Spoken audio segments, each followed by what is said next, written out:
Bonjour, je dois rendre compte de l'atelier qui prolongeait la séance plénière du matin et se consacrait à la gouvernance monétaire et financière. Naturellement, l'immense sagesse des organisateurs de cette conférence, c'est d'avoir associé deux ateliers qui sont extraordinairement demandeurs de financement avec un atelier qui, lui, s'occupait d'être sûr qu'on saurait financer. Puisque un des problèmes, monsieur le professeur, n'est-ce pas, c'est que l'agriculture est malheureusement l'activité économique qui a le coefficient de capital le plus élevé, à peu près à égalité avec l'énergie et la mise en œuvre de l'eau. Et donc, ce qui est toujours le grand réconfort des financiers, en fait, il faut quand même qu'il y ait une gouvernance mondiale qui assure le financement des besoins fondamentaux. Alors, nous étions sous la direction éclairée de Jacques Mistral, par chance, au milieu d'une salle extraordinairement active, si bien que, en dehors des très brillants orateurs que sont M. Padoan, chef économiste de l'OCDE, M. l'ambassadeur Gordon Smith, il y avait un public qui nous a nourri de beaucoup de ces questions et de ces interrogations. Nous partions de l'idée que la séance plénière avait tout dit avec beaucoup d'autorité. Donc nous estimions que le monde avait au fond réussi à rétablir le fonctionnement du système financier. Nous avions bien entendu le président Trichet, il restait beaucoup de hard work, mais enfin, le travail était bien engagé. Nous avions compris que pour ce qui était de la régulation des banques et des compagnies d'assurance, beaucoup de travail avait été fait, mais il restait les non-banques. Alors, monsieur le président fondateur, vous aviez pris la précaution de n'inviter ni banque ni non-banque, si bien que vous avez la plus forte proportion de banquiers centrales de toutes les conférences sur la gouvernance et la plus faible proportion de banquiers primaires. Donc nous n'avions pas dans la salle, et il y a encore ici peu de financiers. Monsieur le professeur, vous avez dit, je parle sous le contrôle des financiers dans la salle, mais il n'y en a pas. Alors ça, c'est important. Je ne sais pas si la prochaine fois, il ne faut pas demander leur avis aux banquiers. Mais vous avez peut-être pensé qu'ils n'étaient pas encore lavés du péché d'avoir créé une crise grave. Donc nous étions convaincus qu'il restait les banques et les non-banques. Je crois que j'étais le seul représentant des non-banques. Les non-banques, les intermédiaires financiers, les non-banques à levier fort, je pense que ça désignait dans la bouche du président Trichet les hedge funds et les maisons de private equity. Donc j'ai compris qu'il y aurait encore beaucoup de progrès de gouvernance dans ce domaine. Ça faisait partie des acquis. Une chose qui était très importante qu'on avait entendue le matin, qui est revenue de façon obsessionnelle, c'est quand même que l'Asie avait des besoins, ce qui était au fond fort dans la bouche du président Kuroda, avait des besoins en termes de nutrition, en termes vraiment de réduction de la pauvreté, qui étaient encore des besoins extrêmement exigeants et pressants. Et que par conséquent, rien dans la gouvernance du système financier mondial, rien ne devait aboutir à ralentir la croissance. Et c'est revenu. C'est revenu avec un des participants à notre table ronde insistant sur le fait que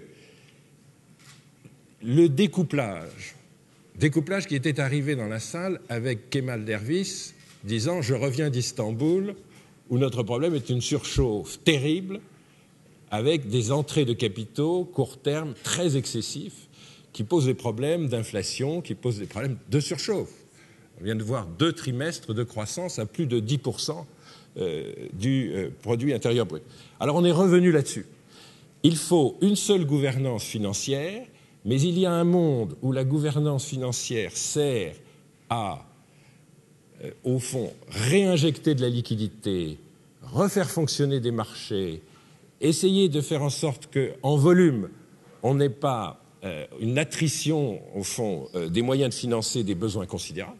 Et puis il y a un monde où il s'agit de réguler la surchauffe et d'éviter que les bulles immobilières à la chinoise, les bulles sur tous les actifs entreprises à l'indienne, etc., que ces bulles dont on a vu qu'elles commençaient à se manifester sur les marchés de matières premières pendant l'été, ne deviennent un très grand facteur d'instabilité.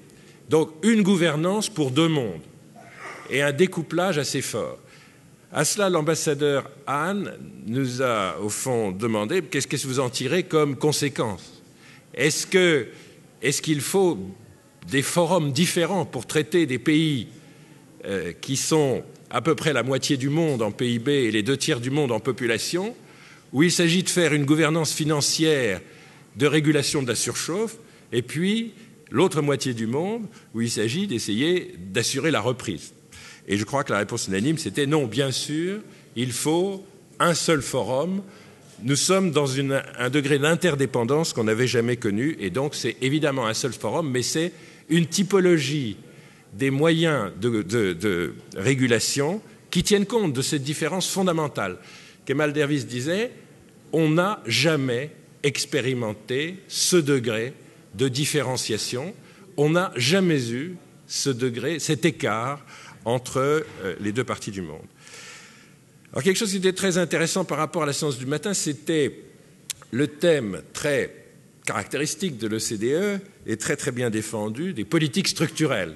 C'est-à-dire le risque des périodes de crise, c'est d'avoir un effort de régulation entièrement tourné vers le conjoncturel. Le président Trichet nous a parlé d'intervention overnight de la Banque centrale pour assurer la liquidité des plus grandes banques commerciales.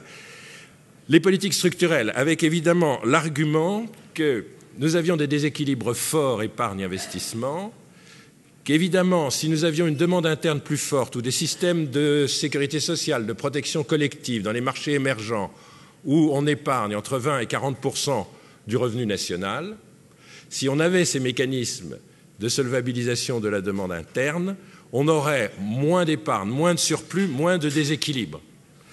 Ce qui, évidemment, est une politique structurelle un peu longue à mettre en place, mais qui est absolument essentielle, puisque la finance est quelque chose de trop sérieux pour n'être traité que par des financiers sur le plan technique de la finance. Il faut assurer des équilibres épargne-investissement. Même remarque sur le fonctionnement des marchés financiers et leur perfectionnement. Il est évident que les entreprises des pays émergents conservent en cash un excès d'épargne de l'entreprise, à défaut d'être capable de se financer de façon complètement moderne sur les marchés financiers.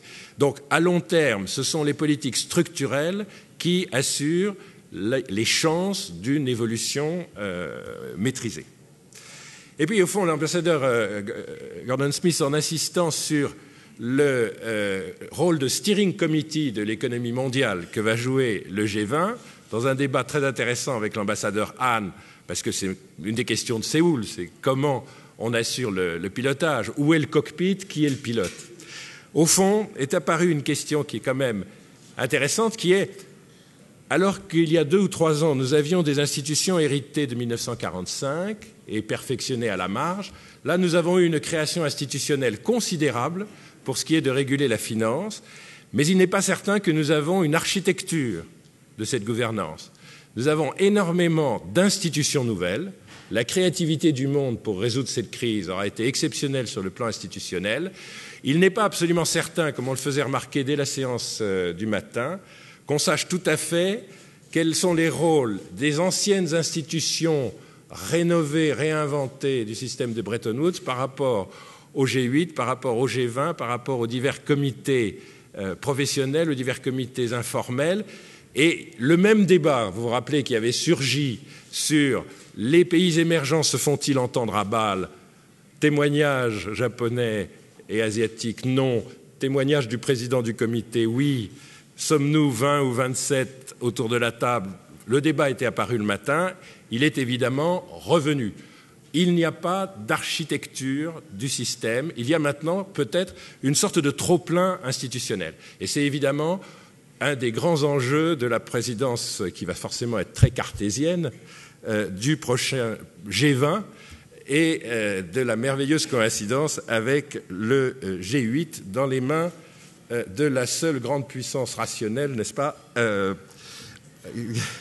et d'ailleurs, qui a inventé le G20. Monsieur le Président, j'ai 3 minutes de retard. Je vous dirais juste que nous avons terminé sur un débat qui pourrait tout à fait être encore d'actualité l'an prochain sur la guerre des monnaies et sur le thème « Nous allons sûrement trouver des moyens de flexibilité qui ne soient pas des moyens d'instabilité ». Et comme il fallait que les entreprises fussent quand même représentées, j'ai suggéré que le problème du yuan est un problème terrible, mais que, enfin, la sous-évaluation du dollar par rapport à sa parité de pouvoir d'achat avec l'euro était quand même pour les entreprises au jour le jour quelque chose d'assez difficile. Donc il n'y a pas qu'une seule monnaie qui pose des problèmes de sous-évaluation artificielle. Bon, voilà, nous sommes restés sur ces idées. Nous allons sûrement savoir trouver la flexibilité pour nous protéger de l'instabilité. C'est peut-être une pirouette rhétorique, mais c'est un excellent programme pour l'an prochain. Merci.